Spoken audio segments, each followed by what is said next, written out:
নমস্কার, 7 EPIC news নেটওয়ার্কে আপনাদের স্বাগত। 18 জানুয়ারি শেষ হতে চলেছে গত 9 আগস্ট 2024-এ ঘটে যাওয়া পৈশাচিক খুন এবং নির্যাতনের ঘটনার বিচারের প্রাথমিক পর্ব।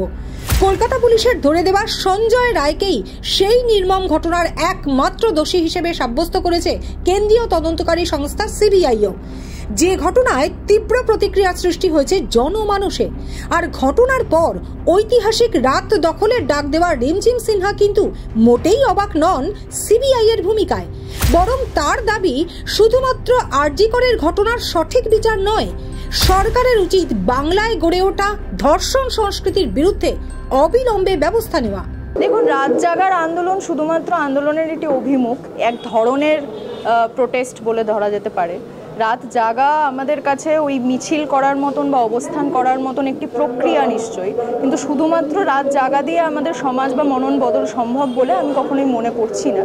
আমরা যারাই রাত দখল আন্দোলনের সঙ্গে জড়িত রয়েছি, এই কথাগুলো বারবার উঠিয়ে নিয়ে আসছি, এই ধর্ষণ সংস্কৃতির বিরুদ্ধে কথা বলছি, তারা বারবার কয়েকটি বিষয় নিয়ে আলোচনা করার চেষ্টা করছি। রাত জাগার আন্দোলনের থেকে এটা বোঝা অনেক জরুরি বলে মনে হয় যে রাত জাগা দরকারই কেন ছিল, কেন সবসময় প্রত্যেকটি ঘটনাতে যার সঙ্গে ঘটনাটি ঘটছে তার উপরেই দোষারোপ করা হচ্ছে। এই ভিকটিম ব্লেমিংয়ের গোটা যে সংস্কৃতি, তার বিরুদ্ধে রাত জাগার আন্দোলন ছিল। সুতরাং যদি এই ধরনের ঘটনা আবার ঘটে, যদি আবার আমাদের কাছে ভিকটিম ব্লেমিংয়ের কোনো ধরনের এক্সাম্পল উঠে আসে, তাহলে নিশ্চয়ই আমরা রাত জাগার দিকে আবার সঠিক বিচার আসলে সেই জন্য কি আবার এই আন্দোলনের ডাক দিতে চাইছে? আপনার বক্তব্য সেটা দেখুন, আমরা মনে করি না যে শুধুমাত্র একটি ঘটনার বিচার দিয়ে গোটা বিষয়টাকে সলভ করা সম্ভব। এটি দীর্ঘ বছর ধরে চলে আসছে এবং একটি ঘটনার বিচার দিয়েই যদি গোটাটা ঠিক হয়ে যেত, তাহলে আরজি করের পরে যে ঘটনাগুলি ঘটেছে, রাজ্য সরকার বারবার দেখানোর চেষ্টা করেছে যে তারা সেটির 61 দিনে বিচার করে দিয়েছেন, রাজ্য পুলিশ খুব ভালো কাজ করেছে, তাহলে এতদিনে আমরা বাকি অনেকগুলো ঘটনার বিচার পেয়ে যেতাম।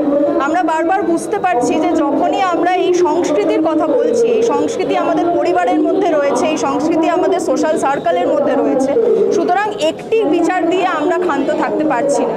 বিচার আমাদের কাছে কাঠামোগত বদলের বিচার, আমাদের কাছে শুধুমাত্র আরজি করের ঘটনার ন্যায় বিচার নয়। আমরা চাইছি যে কাঠামোগত বদলের যে প্রত্যেকটি দাবি নানান জায়গা থেকে, বাংলার প্রত্যেকটি জায়গা থেকে উঠে এসছে, সেই দাবিগুলো নিয়ে কথাবার্তা শুরু হোক।